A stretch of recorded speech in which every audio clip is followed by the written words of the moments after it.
السلام علیکم دوستوں، کیسے ہیں آپ سب؟ دوستوں، کیا آپ جانتے ہیں کہ بھارت میں کبھی کوئی مارشل لاء کیوں نہیں لگا؟ وہ یوں کہ 1946 میں برٹش انڈیا کے الیکشن کے بعد جواہر لال نہرو مشترکہ ہندوستان کی حکومت کے سربراہ بنے۔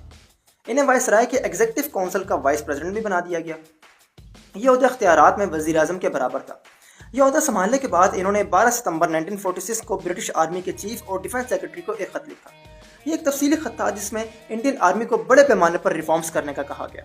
ان میں ایک بہت اہم ریفارم تھی۔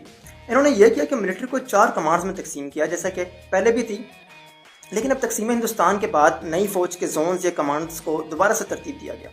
ہر کمانڈ کا ایک کمانڈر تھا اور وفاقی وزارت دفاع ہی انہیں ترقی دیتی تھی اور ان کی تعیناتی کرتی تھی۔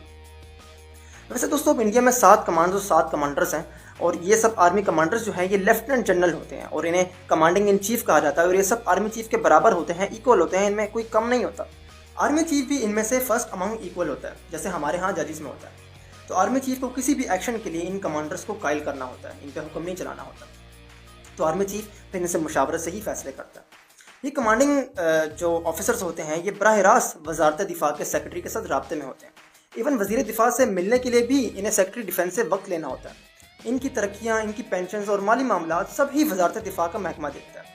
آرمی چیف ان کمانڈرز کی مدد کے بغیر اب ماشاء اللہ تو لگانے سے رہا، کیونکہ آرمی چیف کے پاس تو اپنی خود کی کوئی کور ہی نہیں ہوتی، اور کمانڈنگ آفیسرز بھی آرمی چیف اپنی مرضی سے نہیں لگا سکتا کہ بھئی اپنے کسی وفادار کو دلی کے قریب کمانڈر لگا دے اور پھر مارشل لاء کی پلاننگ کر دے۔ اس طرح جواہر لال نہرو نے بھارت کو کوپ پروف کر دیا۔